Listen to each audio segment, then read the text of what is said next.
আর বাচ্চার কাছে ইউসুফ আলাইহিস সালামের কথা বলতে তার স্মরণ নাই। এমন করে কয়েক বছর পার হয়ে গেল। হঠাৎ করে দেশের ভিতরে দুর্ভিক্ষ দেখা দিল।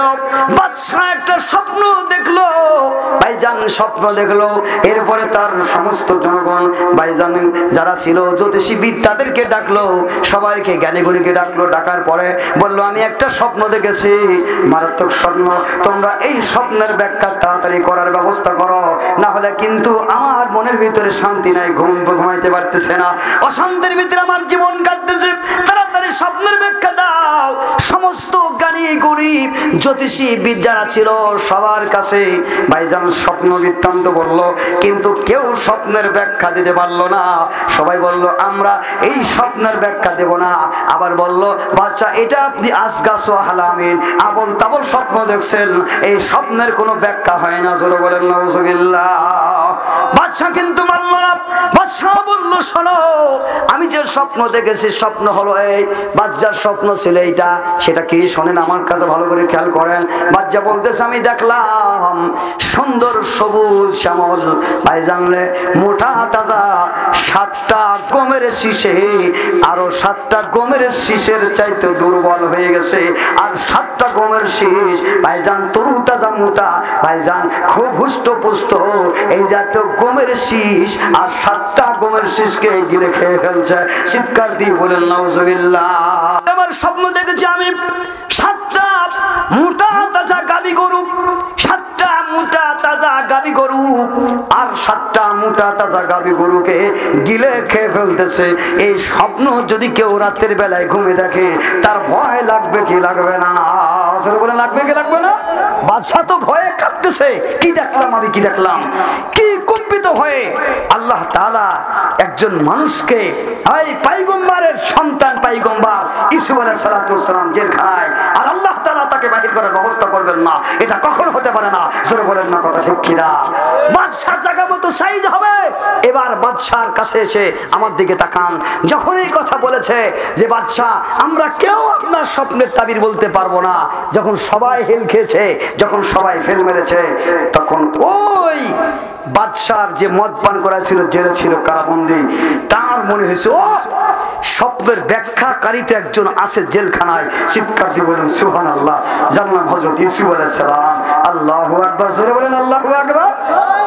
এবার হযরত ইউসুফ আলাইহিস সালামের কথা ওই কর্মচারী তখন বাদশাকে বলল, বাদশা, আমি যখন জেলখানায় ছিলাম তখন আমি একটা স্বপ্ন দেখেছিলাম। এই স্বপ্নটা একেবারে বাস্তবায়ন হয়েছে, একদম বাস্তব হয়েছে।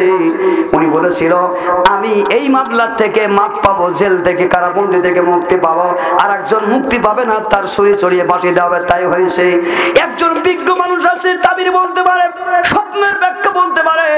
জেলখানার অন্ধকারে উনি টুকরায় টুকরায় মরতেছে, কষ্ট পাইতেছে, ওনার নাম ইউসুফ। ওই লোকটাকে যদি আপনি ডেকে আনেন তাহলে পারে সাথে সাথে আপনি তার কাছ থেকে আপনার স্বপ্নের ব্যাখ্যা পেয়ে যাবেন। চিৎকার দিয়ে বলেন সুবহানাল্লাহ, আরো জোরে বলেন সুবহানাল্লাহ। আমার দিকে তাকান, খুব মনে করে খেয়াল করেন হে মুসলমান আমার ভাইরা। এবার হযরত ইউসুফ আলাইহিস সালামকে ডাকা হলো। ইউসুফ আলাইহিস সালামকে ডাকা হলো। ইউসুফ আলাইহিস সালাম বললেন, শোনো, আমি অতক্ষণ পর্যন্ত জেলখানা থেকে বাইরে হব না। আমি যেই অপরাধ এখানে আসছি, আমার মামলাটা সুন্দর করে যাচাই বাছাই করে আমি দোষী না নির্দোষী এটা প্রমাণ দিতে হবে, তাছাড়া আমি জেলখানা থেকে বাইরে হব না। সুবহানাল্লাহ, জোরে বলেন, আরো জোরে বলেন সুবহানাল্লাহ। এটা হলো নবুয়তের শান, ইমানদারের শান। হযরত ইউসুফ আলাইহিস সালাম বললেন, আমি যে দোষী না নির্দোষী এটা প্রমাণ না করা পর্যন্ত আমি কখনোই জেলখানা থেকে বাইরে হব না। খুব ভালো করে খেয়াল করেন, হযরত ইউসুফ আলাইহিস সালাম এই সময় ওই দেশের বাদশা, তখন তাকে ডাকা হলো। আলজেমিসের সবগুলা নারীদেরকে সবাইকে ডেকে জুলাইখাকে ডেকে বলল, শোনো, সত্যি করে বলো, ইউসুফ দোষী না নির্দোষী? তখন তারা নির্দ্বিধায় বলল, ইউসুফ নির্দোষী, তার কোনো দোষ ছিল না, বরং আমি নিজেই তাকে প্রস্তাব দিয়েছিলাম। চিৎকার দিয়ে বলেন সুবহানাল্লাহ। হযরত ইউসুফ আলাইহিস সালাম বাইরে হয়ে গেলেন। এরপরে বাদশার স্বপ্নের কথা বললেন। বাদশাকে বললেন, বাদশা শোনেন, 7টা গমের মোটা শীষ, দুর্বল 7টা গমের শীষকে খেয়ে ফেলার অর্থ হলো 7 বছর খুব আল্লাহ তাআলা মানুষের ক্ষেত ফসলে বরকত দান করবে। এই 7 বছর কোনো অভাব অনটন হবে না। এই 7 বছর আল্লাহু আকবার কোনো অনটন হবে না। আর যে 7টা শীষ ভাইজান দুর্বল 7টা শীষকে খেয়ে ফেলতেছে, সামনে আর একটা 7টা বছর আসবে, যেই 7টা বছরে মানুষের ভাইজান দুর্ভিক্ষ হবে, মানুষ খাবার পাবে না, মানুষ না খেয়ে খেয়ে মারা যাবে। এই দুর্ভিক্ষ থেকে বাঁচার জন্য আল্লাহ তাআলা তোমাদের বাচ্চার স্বপ্ন দেখায়া সতর্ক করতেছে। জোরে জোরে বলেন সুবহানাল্লাহ। 7টা মোটা তাজা গাভী গরু আর 7টা গাভী গরুকে কে বলতেছে? তার মানে মানুষ আল্লাহু আকবার খোদার যন্ত্রণায় ঘুরে বেড়াবে কিন্তু খাবার পাবে না। এই জন্য আল্লাহ তাআলা এই স্বপ্নের মাধ্যমে বলে দিলেন, তোমরা যেই 7 বছরে তোমাদের গম শস্য ক্ষেতগুলা উঠবে, এইগুলা তোমরা মাড়াই করবে না। সেগুলা যেমন তাদের বালের ভিতরে আসে, যেমন শস্য গম যেমনই থাকবে এইভাবেই রেখে দিবেন, মাড়াই করবেন না। ভুট্টা যেভাবে আছে এইভাবেই রেখে দিবেন, মাড়াই করবেন না। কারণ যদি মাড়াই করে ফেলেন পোকা লাগবে, নষ্ট হয়ে যাবে। তখন তার ফ্রিজ ছিল না এই জাতীয় ভাইজান। আল্লাহু আকবার। ভাইজান রে, ওই যে আলু রাখা হয় যে গুদামে, গুদামের নাম কি যেন বলে? কোলেস্টার ভাইজান। বড় বড় এই জাতীয় গোডাউন তখন ছিল না। আল্লাহ তাআলা উপর থেকে নির্দেশ করে স্বপ্নের মাধ্যমে জানাই দিল, তোমরা 7 বছর পর্যন্ত কিছু গমের দানা মাড়াই করে খাবে, আর কিছু গমের দানা মাড়াই করবে না। যেমন বাল অমনি রেখে দিবে, তাহলে তোমাদের খাদ্যের অভাব হবে না। চিৎকার দিয়ে বলেন সুবহানাল্লাহ। এত সুন্দর করে স্বপ্নের ব্যাখ্যা যখন ইউসুফ আলাইহিস সালাতু ওয়াস সালাম বললেন, তখন ইউসুফ আলাইহিস সালাতু ওয়াস সালামকে বলছে, ইউসুফ তুমি নির্দোষী মানুষ, আসলে সব দোষ আমাদেরই ছিল, তুমি নির্দোষ, এজন্য আমাদেরই দোষ ছিল, আমরা দোষী ছিলাম। ইউসুফ আলাইহিস সালাতু ওয়াস সালামকে এই অবস্থা দেখার পর বলল, তোমাকে আমার দেশের ভিতরে এখন আমি তোমাকে সিংহাসনে বসাবো। চিৎকার দিয়ে বলেন সুবহানাল্লাহ। কোথায় বসাবো? জোরে বলেন। সিংহাসনে বসাবো। ইউসুফ তোমাকে কি দায়িত্ব দেবো? তুমি যা চাবা তাই নেব, তাই তোমাকে দায়িত্ব দেওয়া হবে। ইউসুফ আলাইহিস সালাতু ওয়াস সালাম বললেন যে আপনি আমাকে কি দেবেন? একটু খাদ্য মন্ত্রীর দায়িত্বটা আমাকে দেন। জোরে বলেন সুবহানাল্লাহ। আর জোরে বলেন সুবহানাল্লাহ। আমার ভাই আমার দিকে তাকান, খাদ্য মন্ত্রীর দায়িত্ব পেলেন। এরপরে দেশের বাদশা মারা গেল। ইউসুফ আলাইহিস সালাতু ওয়াস সালাম আস্তে আস্তে আস্তে আস্তে রাজ সিংহাসনে দেশের রাজা হয়ে গেল। জোরে বলেন সুবহানাল্লাহ। অনেক বছর কেটে গেল। আজ মিসর জুলাইখার স্বামী মারা গেল। আমার দিকে তাকান। আমি বলেছি আল্লাহ তাআলা বলেন, ফাজকুরুনি আযকুরুকুম ওয়াশকুরুলি ওয়ালা তাকফুরুন। বান্দা তোর জীবনের সব জায়গায় যখন আল্লাহ আল্লাহ থাকবে, আল্লাহর বিধান থাকবে, রাসূলের জীবন আদর্শ থাকবে, বান্দা জেনে নিবা তোমার জীবনে যত কিছু ক্ষতিপূরণ ছিল আমার আল্লাহ কেমন করে পূরণ করবে। আমার দিকে তাকান। ও ভাই, ইউসুফ আলাইহিস সালাতু ওয়াস সালাম এখন যুবক, আর জুলাইখার বয়স 40 পার হয়ে ভাইজান রে গায়ের রং একেবারে শেষ। ভাইজান লাবণ্য নাই, আর সে জৈবন নাই। এ ভাই জুলাইখা বিদ্যা হয়ে গেছে, জুলাইখার সেই লাবণ্য আর চেহারা নাই, একেবারে বুড়ি হয়ে গেছে। জুলাইখা বুড়ি হয়ে গেছে। ইউসুফ আলাইহিস সালাতু ওয়াস সালাম ভাইজান সিংহাসনে যায়, ঘোড়ার ফিরে চড়ে যায়, ওই রাস্তা দিয়ে যাতায়াত করে। এমন সময় ভাইজান জুলাইখা একদিন ভাইজান তার চক্ষু অন্ধ হয়ে গেছে। জুলাইখার শক্তি জনশক্তি সব শেষ। জুলাইখার ভাইজান চোখের জ্যোতি শেষ। এই জুলাইখার চোখে কোনো কিছু দেখে না। ওই জুলাইখা মুসলমান আমার ভাইয়েরা একটা ছোট্ট ঝুপড়ি যে রাস্তা দিয়ে ইউসুফ যাতায়াত করে, ওই জায়গায় একটা ছোট তাবু বানায়া ওই ঘরের ভিতরে বসে বসে জুলাইখা একদিন হঠাৎ করে ইউসুফ আলাইহিস সালাতু ওয়াস সালাম ওই রাস্তা দিয়ে যায়। যাওয়ার সময় জুলাইখা বলতেছে, ইউসুফ ইউসুফ ইউসুফ ইউসুফ ইউসুফ করে। জুলাইখার শেষ বয়ান ছিল, তার জবানের জিকির ছিল ইউসুফ ইউসুফ ইউসুফ। 24 ঘন্টা এই কথা পাগল হয়ে গেছে। জুলাইখা এমন শব্দ করে যখন ইউসুফ ইউসুফ পায়, এমন সময় ওই রাস্তা দিয়ে ইউসুফ আলাইহিস সালাতু ওয়াস সালাম ঘোড়ার লাগাম যখন ছুটে চলে যাইতেছে, আবার যখন কানে আসলো ঘোড়ার লাগামটা ভাইজান টাস করে টান দিয়ে দাঁড়ায় গেল।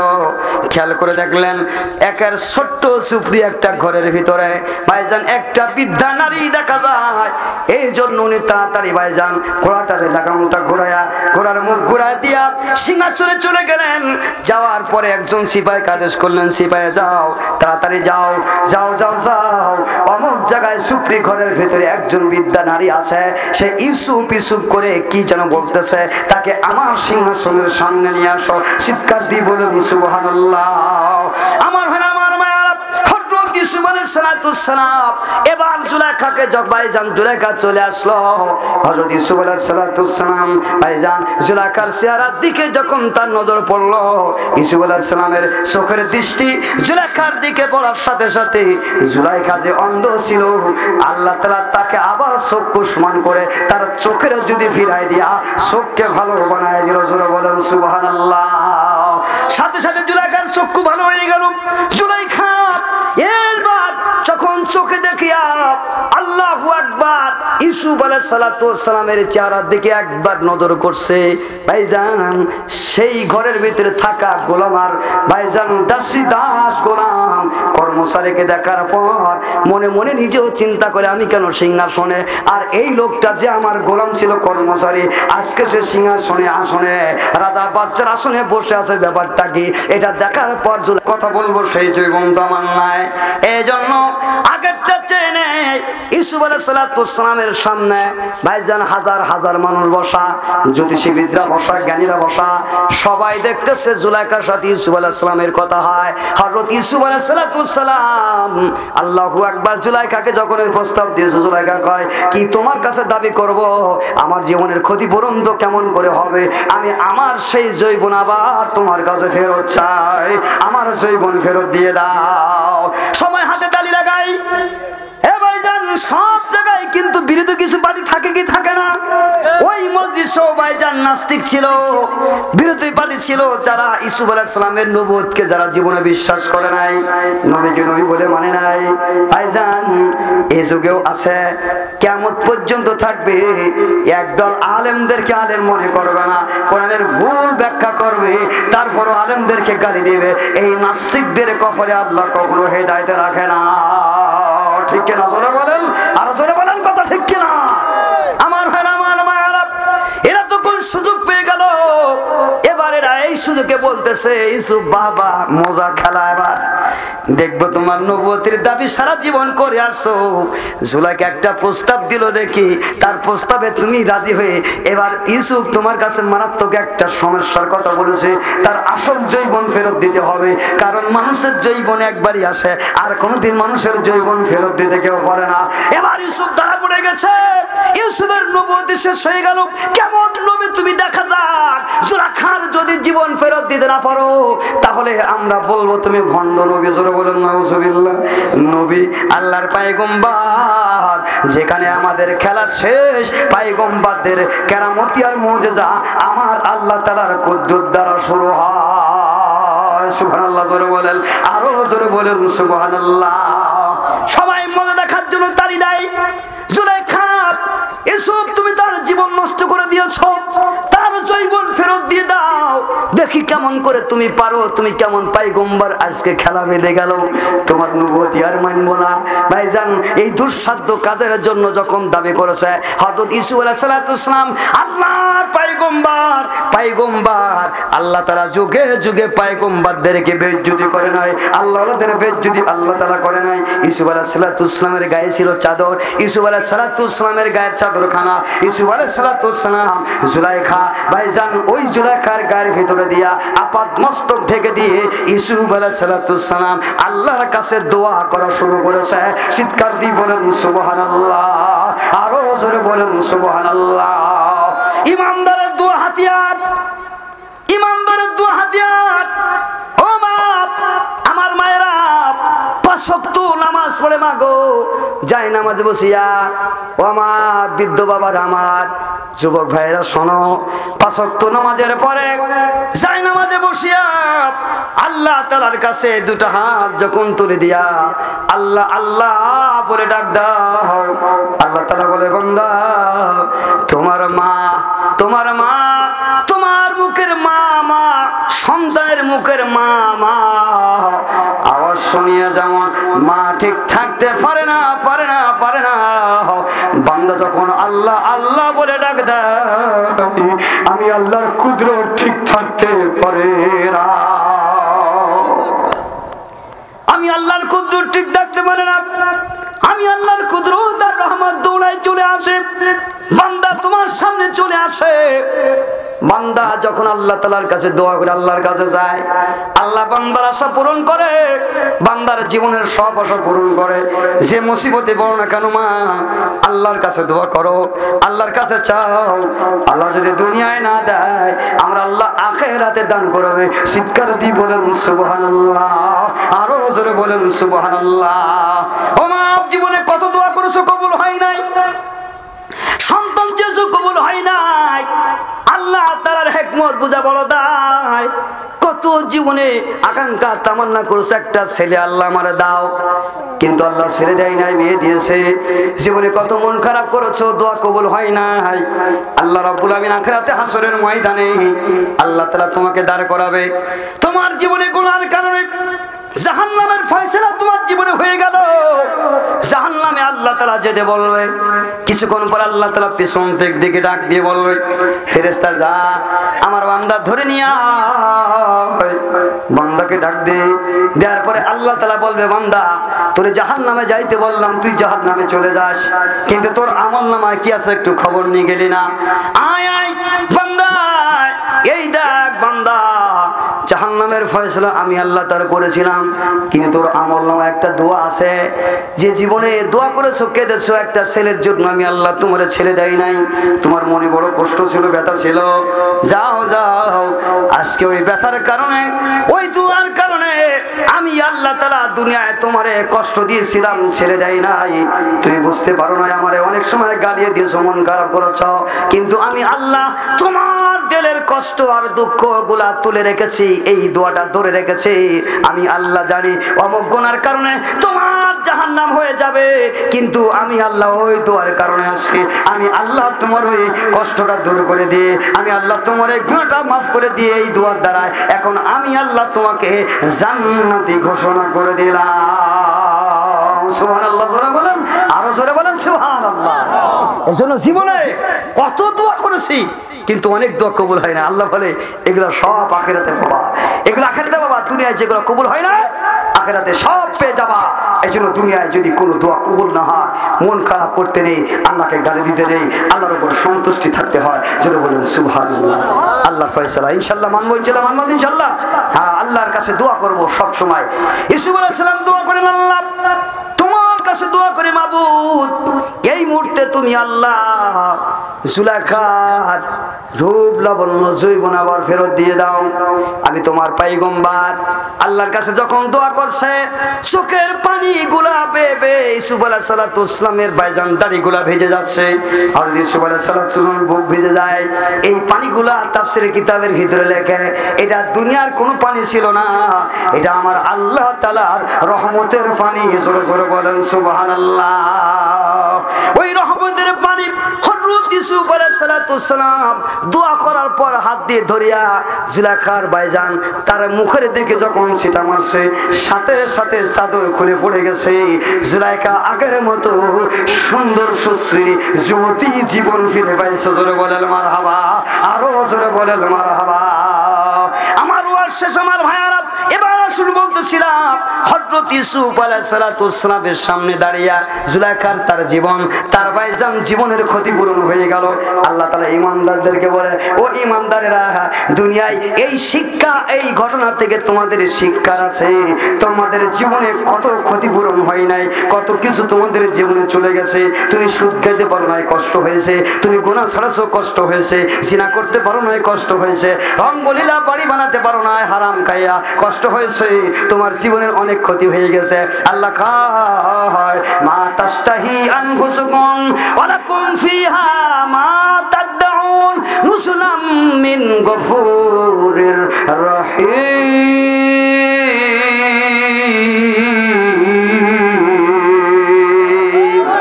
আল্লাহ তাআলা বলে, জীবনে বেকার বান্দা ভাইজান খাইতে পারে নাই ঠিক মতো, কষ্ট পাইছে, হালাল ইনকাম করার জন্য জীবনে কষ্ট হয়েছে, কত গুনাহ থেকে বাঁচতে কষ্ট হয়েছে, জীবনের ক্ষতিপূরণ আল্লাহ তাআলা করে বান্দা যা যা আজকে ওই সমস্ত গুনাহ থেকে বাঁচার কারণে আমি আল্লাহ তোরে জান্নাত দিয়া তোর জীবনের আখিরাতে জৈবন জীবনের বার্ধক্য জীবনের দুনিয়ার জীবনের ক্ষতিপূরণ আমি আল্লাহ তোকে জান্নাত দিয়া দান করে দিলাম। সুবহানাল্লাহ, আরো জোরে বলেন সুবহানাল্লাহ। আল্লাহ তাআলা ইমানদারদের দুনিয়ায় যারা কষ্ট থেকে আল্লাহকে পদে পদে স্মরণ করে নবীর জীবন আদর্শ যার জীবনে বাস্তবায়ন করে কষ্টের পর কষ্ট ঘাতের পর ঘাত খাইয়া আল্লাহ ওয়ালা হইয়া দুনিয়া থেকে বিদায় নিয়ে চলে গেছে। আল্লাহ বলেন এই দুনিয়ার নগ্ন নারীদের পিছনে মহাদার সে ভাইজান রে এবার গাঁজা ফেনসিডিল আর রঙ্গলীলার বাড়ি বানাতে পারে নাই, কষ্ট হয়েছে, জীবনে ক্ষতিপূরণ হয় নাই, জীবনের অনেক কষ্ট হয়েছে। আল্লাহ বলে ওই ক্ষতিপূরণ আমি আল্লাহ তোদেরকে আমি আল্লাহর মেহমানদারি জান্নাত দিয়া তোদের ক্ষতিপূরণ করে দিলাম। চিৎকার দিয়ে বলেন সুবহানাল্লাহ। এই জীবন আমরা চাই কি চাই না? জোরে বলেন চাই কি চাই না? চাই তো ইনশাআল্লাহ চাই তো? আল্লাহর কাছে দোয়া করেন